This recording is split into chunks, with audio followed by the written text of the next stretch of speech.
Andrea Monque Ravenel, and I am currently co-owner of Noir Collective AVL, and I guess co-founder of the People's Place.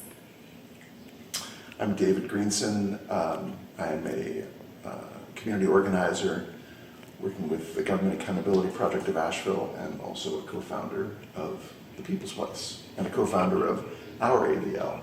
Mm-hmm. We do a lot in the community. We do. So coming from New York and then Charleston, I landed here in Asheville, actually Western North Carolina, so upper regions of this area, and then traveled about an hour to get to the Building Bridges meetings, which is where we met. Yeah, I'm also a transplant to Asheville. I had been living in New York before, moved to Western North Carolina to Asheville in 2015, and I decided to do Building Bridges because I realized that even though I had been involved with politics most of my life as an organizer, I was rarely involved with what was happening right around me. I was mostly working with people that were far away around national issues, and I decided it was really time to understand where I lived. And Building Bridges recommended to me as a good way of understanding the history, and especially the history of race in Asheville. So that's why I took the course. And I took the course because I was having some really profound and disturbing experiences in the town of Denial.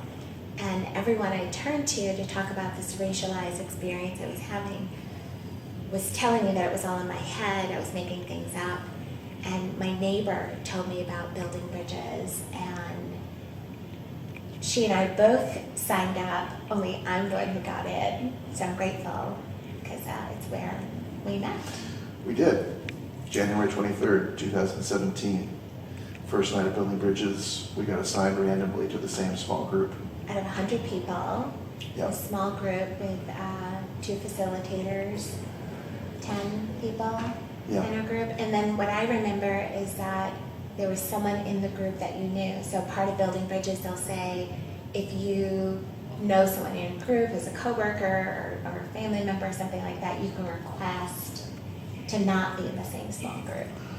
Right, and what was tricky, complicated, I didn't actually know them, but they recognized my name because we were supposed to meet the following week because they were supposed to vet me. I wanted to be a hospice volunteer, and they were supposed to meet me to see if I had the emotional wherewithal to manage being with dying people. Mm-hmm. And so they recognized my name, and we had a quick little talk, and both of us agreed it seemed okay to be in the same small group, but they could easily, just as easily have said, yeah, it's probably too weird. Why don't you go, when one of us go to a different group? Could have been me. Might have been you. Right, and then we wouldn't really have met.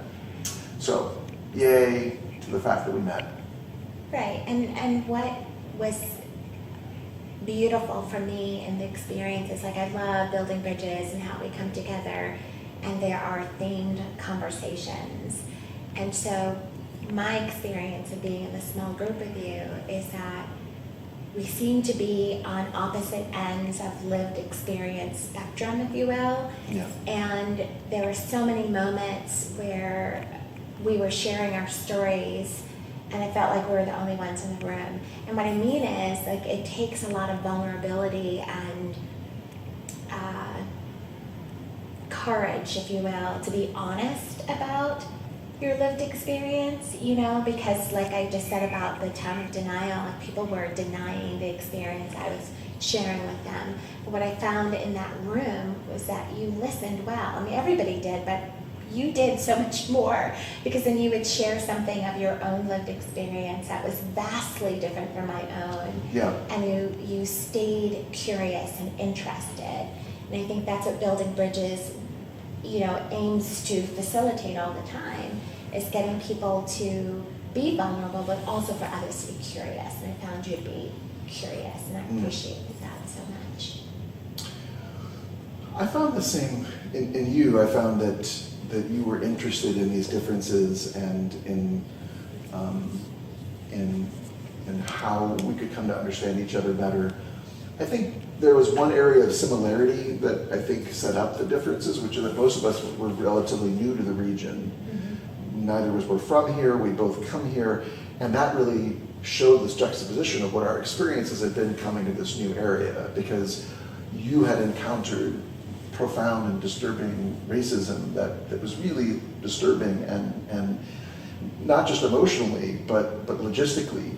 You know, like when trying to find housing, you'd encountered some really like powerful obstacles that have left you with poor choices, really, for how to set yourself up. And I, also very new, it had just been like super easy. Like I just slid right into a great situation, and here, you know, I was paying just, you know, I was in a West Asheville apartment, so relatively central, or at least, you know, in town, so to speak, paying about half as much as you were for a similar amount of space out near Woodfin, so much further away, much more money. And it just highlighted like the difference between the privileged opportunities and experience, and then what happens when you have to confront these obstacles.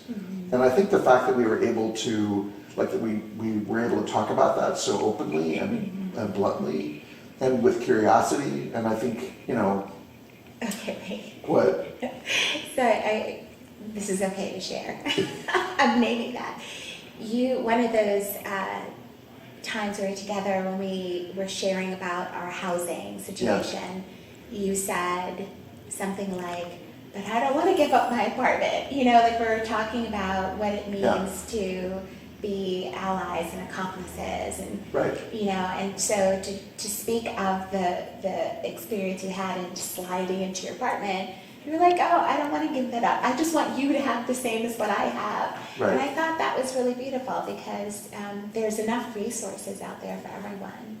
We just are not distributing them the opportunities well. And I think I'm glad that you appreciated that. I appreciate that in myself too, because I do feel like a challenge in these kinds of conversations for would-be white accomplices, allies, whatever we are, co-conspirators, is that there's a reluctance to really own and identify and value the privileges that we have. Like there's some sort of embarrassment, like, oh, geez, this is terrible, and I just feel guilty, which of course does you no good. But it also seems to me to cut against what is true, which is that a lot of these privileged things are nice things, and as you said, we should all have them. But the solution isn't for me not to have them somehow. That's not what you're asking for, nor would it do anything necessarily. Right. I'm pretty sure I asked for your realtor's name. I was like, that's what I wanted. Don't tell that story. Go ahead. No? Go ahead. Well, I did notice there was a vacancy in my building like a week later, and that was the first time I ever texted you, was that I said, look, there's an opening, you could come live with me. But that didn't work. No. You didn't respond. I didn't respond, but what I did respond to was something Building Bridges says, that you don't come to Building Bridges to meet your next Black best friend. And we went beyond that. So we became friends immediately, but then we also got into a relationship. So afterwards, towards the end. Sure. Yeah. But it's like we held out.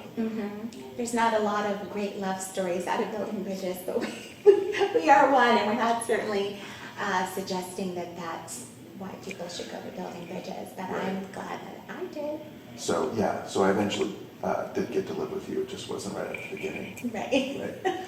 And I think beyond this being the place where we met and formed this personal relationship that I deeply value, I think it also sparked a lot of ideas for us, because we so appreciated what we had learned that we wanted to figure out how to bring that to other spaces. And so we formed a company called Collaborative Organizing, where we teamed up to work with companies and organizations that wanted to look at a racial lens. And we also started doing these dinners in our house. We had this idea called, these dinners which were called encouraging or engaging in anti-racism together, or eat. So there were potlucks where we'd come together to eat, everybody would bring a dish.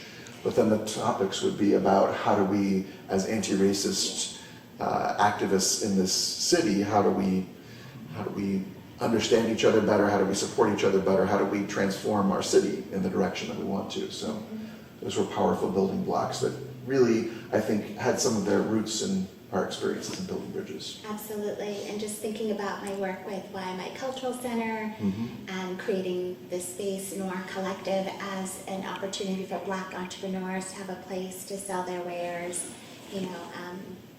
art, books, jewelry, all the things, in a spot that was a predominant Black business district is pretty significant. And I think because of the work that we're doing in building bridges, I was able to open my eyes and follow the lead of Ajax, who had this great idea to do it. But also now the People's Place, is another opportunity to go a little further as we evolve in our own work, our individual work in anti-racism. We can offer more to our community, and the People's Place will allow